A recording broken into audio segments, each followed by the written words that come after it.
साथियों, आज मैं आपको बताना चाहूँगा कि ये जो कानून बनाए गए हैं, ये का नुकसान किसानों के अलावा जो बाकी लोग हैं उनको क्या है, इस पे बात करना चाहूँगा।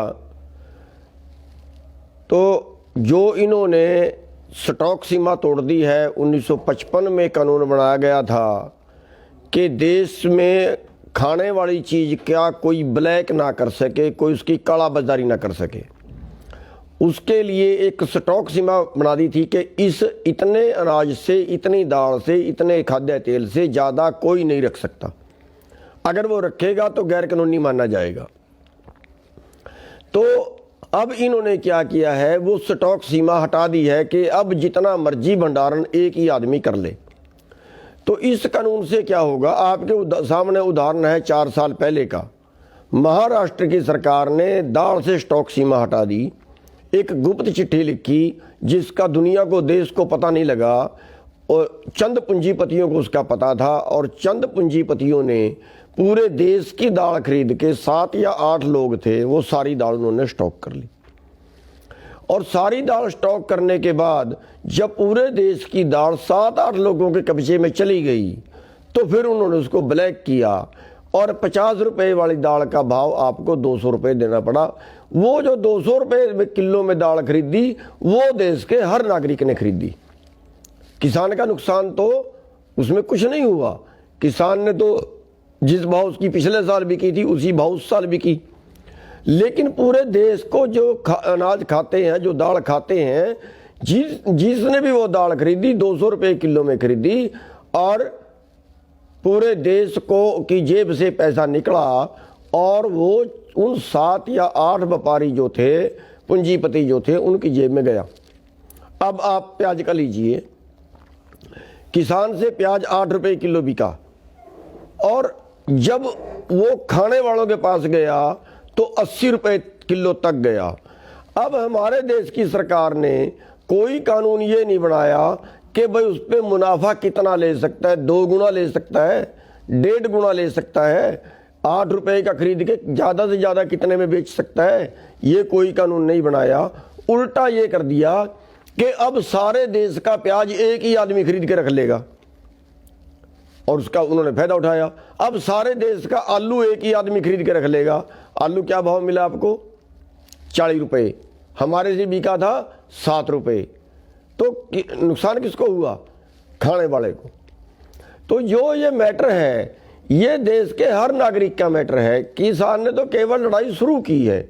मैटर ये नहीं है कि सारे मुद्दे किसान के ही हैं। इसमें मुद्दा है देश को बचाने का। मुद्दा है कि सारे देश की जो अर्थव्यवस्था है वो चंद लोगों की मुट्ठी में चली गई, और देश का जो खाद्यान्न है अब वो चंद लोगों की मुट्ठी में जाएगा।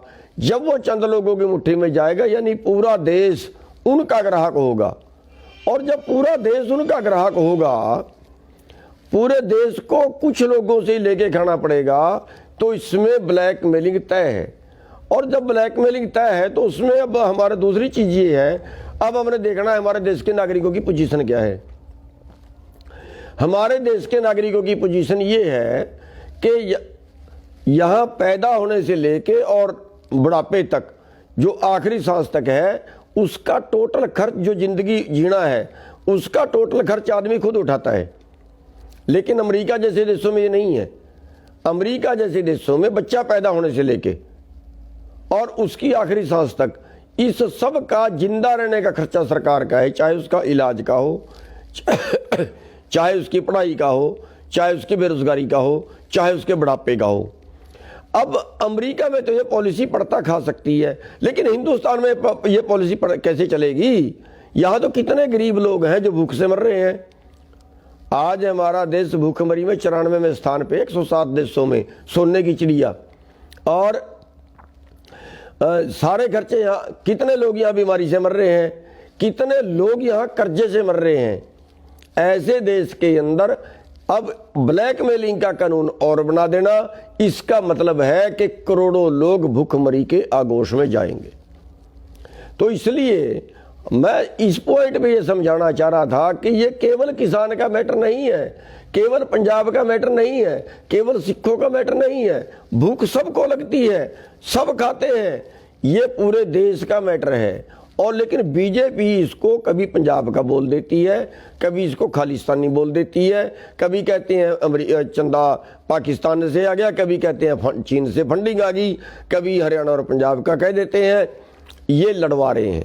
इस बात को देश का हर नागरिक समझे, और इसलिए मैं हर नागरिक से अपील करना चाहूँगा कि जो गणतंत्र दिवस की का प्रोग्राम है, ट्रैक्टर परेड का, वो जितने दिल्ली में आ सकते हैं वो दिल्ली में आए, और जितने दिल्ली में नहीं आ सकते, बहुत दूर के लोग हैं, वो हर नागरिक अपने जिले में प्रदर्शन करे, मोटरसाइकिल से, कार से, ट्रैक्टर से, जिस चीज से भी वो एक परेड करे, ट्रैक्टर एक प्रदर्शन करे, ताकि पूरे देश का विरोध। अब सरकार क्या कहती है कि तो थोड़े जो है ये हरियाणा पंजाब वाले लगे हुए हैं, थोड़े से दूसरे राजस्थान से आगे, कोई उत्तराखंड से आगे, ज़्यादा लोग नहीं है। अब पूरे देश का धर्म ये बनता है, चाहे वो कुछ नागरिक है, किसी बड़े शहर का भी नागरिक है, उनका सबका भी मैटर ये है। और सब नागरिक 26 तारीख को सड़क पे निकल के एक प्रदर्शन करें, एक परेड हमने उसका नाम दिया है, एक प्रदर्शन करें कि लोगों के सामने, सरकार के सामने एक विरोध जाए कि ये विरोध पूरे देश का है, हर नागरिक का है, केवल किसान का नहीं है। और देश जो है वो कारपोरेट को नहीं बिकने दिया जाएगा।